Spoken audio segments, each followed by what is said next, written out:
Saludos y bienvenidos a una nueva lectura de la Biblia textual en la cual nos enfrentamos a un capítulo con bastantes versículos, pero que creo que será más corto de lo que a priori parece porque se trata del canto de Moisés, una canción que creo que no necesitará demasiada profundidad de análisis. Deuteronomio, capítulo 32. Prestad oído, cielos, y hablaré. Oye, oh tierra, los dichos de mi boca. Así comienza el primer versículo de este canto de Moisés, clamando al cielo y a la tierra como testigos de sus palabras. Gotee como la lluvia mi doctrina y como el rocío destile mi palabra, como llovizna sobre la tierra, como chubascos sobre la grama. El deseo del autor es que calen sus mandamientos como el agua. ¿Por qué he de proclamar el nombre de Yahvé? Atribuid la grandeza a nuestro Dios. El objetivo de este canto es proclamar la grandeza de Yahvé. Él es la roca cuya obra es perfecta, todos sus caminos son justos, Dios de fidelidad, sin injusticia, justo y recto es Él. Como la gente a quien va dirigido este canto no sabe ni leer ni escribir, esta será la imagen que tengan de su Dios, esto será lo que ellos transmitirán. Para los que sí sabemos leer y escribir, en este libro no hemos encontrado ni justicia ni un Dios fiel. La corrupción no es suya, de sus hijos es la mancha, generación perversa y torcida. Una de las claves de este adoctrinamiento es el de la culpabilidad. La culpa de todos los males es del pueblo, y éste actúa como uno. Si encubrimos este mal, somos partícipes de él. Así pagáis a Yahvé, pueblo necio e insensato, ¿no es él tu padre que te creó? ¿No te hizo él y te estableció? Esta será la única prueba de su identidad, lo que está aquí cantado. Ellos provienen de este Dios. Los únicos antepasados a quienes pudieron conocer murieron en el monte Sinaí. Su estirpe ha sido impuesta. Recuerda los días de antaño, considera los años, generación por generación. Pregunta a tu padre y te declarará, a tus ancianos y te lo dirán. Tu memoria solo es la memoria de tus antepasados, solo debes creer aquello que oyes de boca de ellos. Nada se cuestiona, nada se razona, únicamente se obedece. Cuando Elión daba a cada pueblo su heredad y distribuía a los hijos del hombre, trazando las fronteras de los pueblos según el número de los hijos de Israel. En este libro, el nuevo autor se ha dedicado a cambiar todos los nombres conocidos, incluso los divinos. Aparece aquí un nuevo nombre para Dios Yahvé, Elión, porque la porción de Yahvé es su pueblo, Jacob es el cordel de su heredad. Interpretamos con este versículo que tal vez Elión se refiere a lo que antes conocimos como Elohim. Esta palabra era plural. Entre estos Elohim, ahora Elión, surge un Yahvé. En principio uno de los más poderosos de entre ellos. A él le pertenece una porción, la del pueblo de Jacob. Lo halló en una tierra desértica, en el yermo, con aullidos de desolación.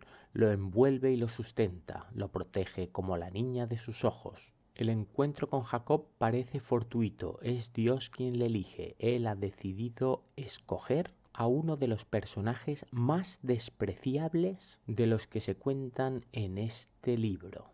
Esto no es una opinión personal. Quien dude de ello queda invitado a leer su historia en el Génesis.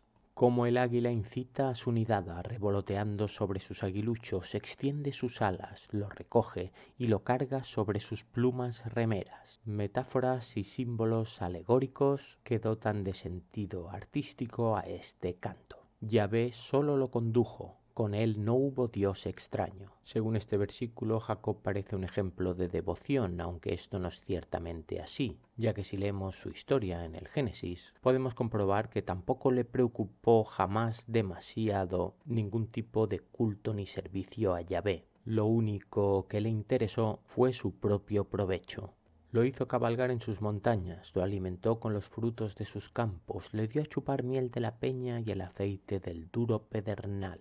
Sí, es cierto que este Jacob, incomprensiblemente, fue mimado desde el principio por Dios Yahvé. cuajada de vacas y leche de ovejas, grosura de corderos y carneros, ganado de Basán y machos cabríos, la flor de la harina del trigo y bebió la sangre fermentada de la uva. Jacob se convirtió en un hombre de éxito, rico. Pero engordó Jesurún y tiró coces, engordaste, te cebaste y te pusiste rollizo, y abandonó al Dios que lo había hecho, menospreció la roca de su salvación. Desconocemos a quién decide llamar ahora Jesurún. Puede ser que esto pretenda ser otro nombre o mote para todo el pueblo, una figura metafórica que los aglutina a todos. Tampoco nos aclara a qué se refiere con despreciar la roca de su salvación.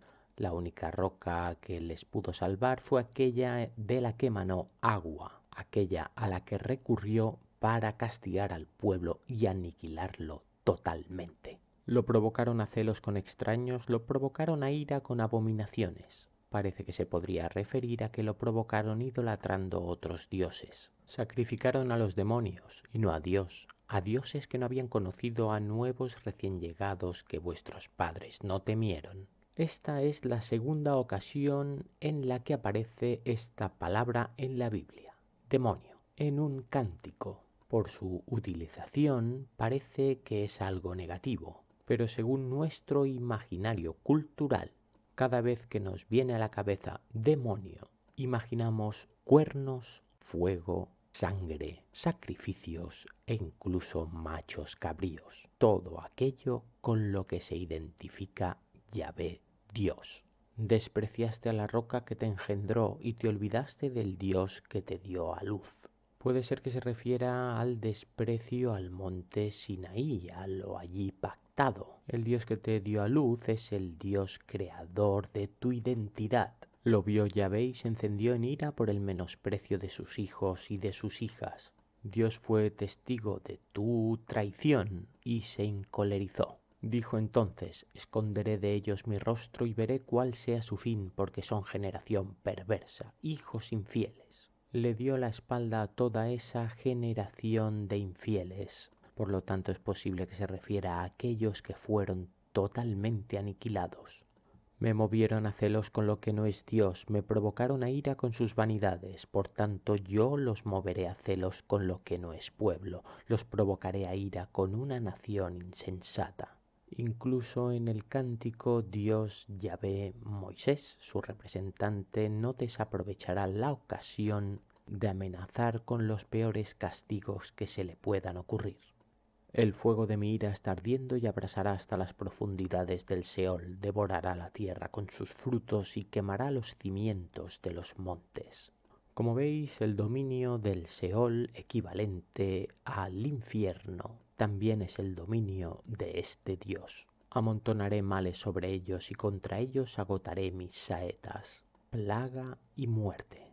Andarán macilentos por el hambre, consumidos por la fiebre y pestilencias malignas. Les enviaré colmillos de fieras y veneno de las que reptan por el polvo.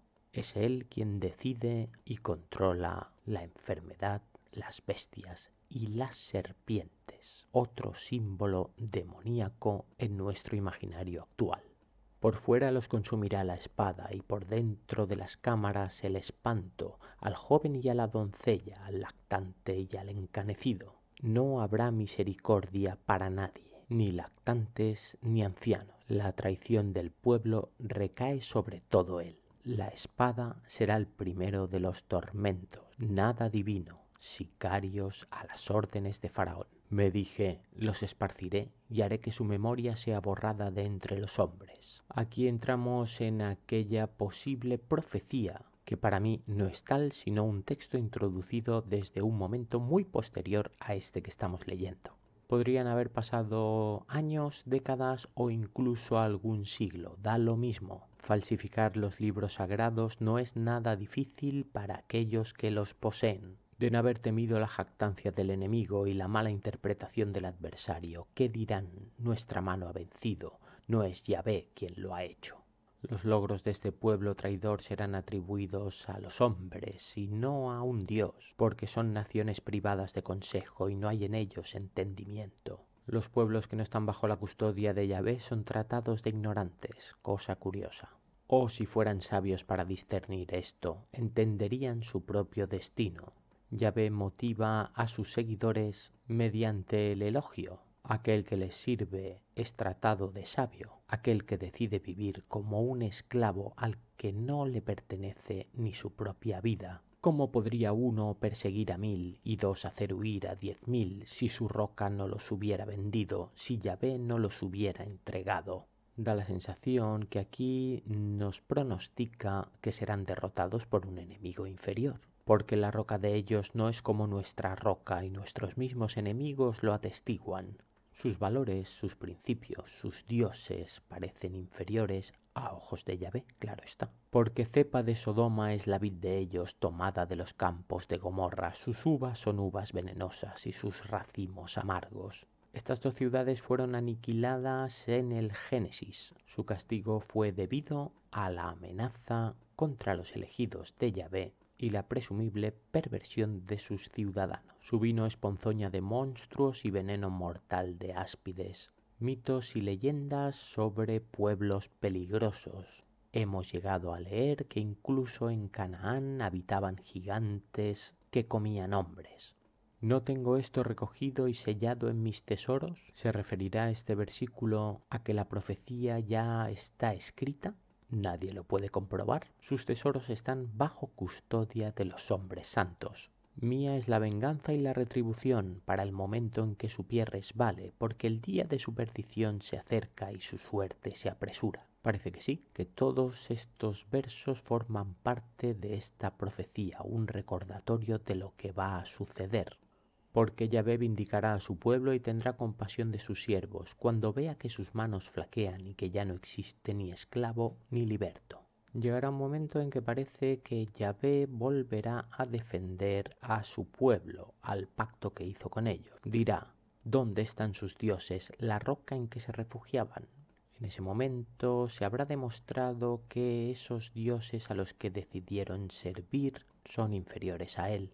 ¿No comían la grosura de sus sacrificios y bebían el vino de sus libaciones? Que se levanten y os ayuden, y sean para vosotros refugio.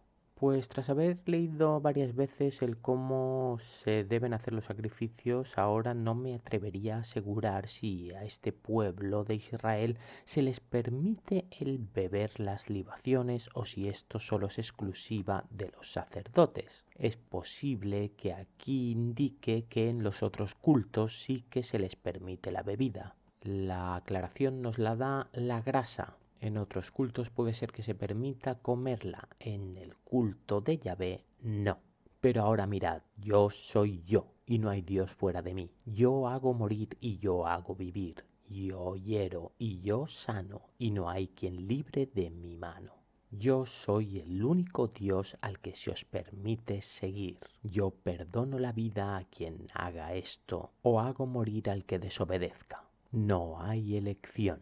Levanto pues a los cielos mi mano y digo, yo vivo eternamente. La eternidad de este Dios lo demuestran los escritos, ya que fue Él quien todo lo creó. Así lo dice la Biblia y eso no se puede discutir al tratarse del testimonio directo de Yahvé. Y seguirá siendo eterno desde este punto en adelante gracias a las sucesivas reencarnaciones de sus elegidos, aunque estos puedan cambiar sus nombres, ya sean Faraón, Moisés, César o Papa.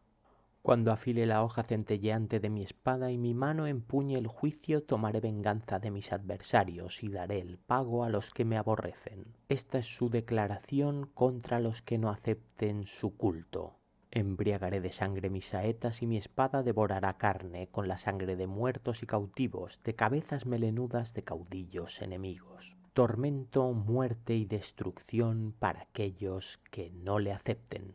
Exaltad naciones a su pueblo, porque él vengará la sangre de sus siervos, retribuirá la venganza a sus adversarios y expiará la sangre manante de su pueblo. Parece que aquí la profecía se adelanta a la arenga de venganza hacia todos aquellos que les esclavizarán. No podemos descartar de que este canto sea escrito tras la liberación bajo el yugo de los babilonios. Así fue que Moisés, acompañado por Josué ben Nun, recitó todas las palabras de ese cántico a oídos del pueblo. Pues ya veis, podéis comprobar que este cántico termina con una aclamación a la venganza. Y cuando Moisés terminó de recitar todas esas palabras a todo Israel, aquí da la sensación de que esto Moisés lo recita y el pueblo lo aprende inmediatamente. Esto ya os aseguro que para mí es imposible. Así que me pregunto cuánto tiempo deben estar dedicándose a la memorización de estos versos y cuál será el castigo para los más torpes. Les dijo: poned vuestro corazón en todas las palabras que testifico contra vosotros hoy, y mandad a vuestros hijos que pongan por obra todas las palabras de esta ley. Es probable que estén obligados a repetir constantemente este cántico. Porque no os es palabra vana, ciertamente es vuestra vida, y por ella prolongaréis los días en la tierra a donde vosotros vais, pasando el Jordán para tomar posesión de ella. Cuando se hace referencia a que una cosa es su vida, ya sabemos qué es lo que significa realmente. Pobre del que sea llamado para comprobar si es capaz de cantar este cántico sin equivocación. Se le permite a Moisés contemplar la tierra de Canaán. Y aquel mismo día Yahvé habló a Moisés diciendo: creo que esta antigua fórmula que se había repetido hasta la saciedad en libros anteriores la hemos encontrado aquí en muy pocas ocasiones solemnes. Aquí la recupera el autor para demostrar que estas son palabras divinas. Sube a este monte Abarim, al monte Nebo, que está en la tierra de Moab, frente a Jericó, y contempla la tierra de Canaán que yo doy a los hijos de Israel en posesión. Como este Moisés es un misterio, no sabemos en realidad qué cara tiene, no me ha quedado otra opción que investigar los pocos datos que nos dan los versículos para poder hacernos una idea de quién se podría tratar. En capítulos anteriores ya incidimos en que si Dios había pronosticado que Moisés no cruzaría el Jordán, éste no podía haber pasado la orilla occidental. Pero esta profecía fue proclamada después de que este pueblo pasara de la parte oriental a la parte occidental, por lo tanto ya había cruzado este río. ¿Podía lanzar esta profecía estando en la parte oriental y significar que no volvería a cruzarlo a la parte occidental? Bien, podíamos contemplar esta opción. Pero entonces, de ningún modo se podría encontrar Moisés de nuevo en la orilla que mira al Mediterráneo, que es justo donde encontramos estos montes Abarim y Nebo. Así que la única conclusión que podemos sacar de todo esto es que el autor de este libro no tiene ningún rigor y muere en el monte al cual tú subes y sé reunido a tu pueblo, tal como murió Aarón tu hermano en el monte Hor y fue reunido a su pueblo.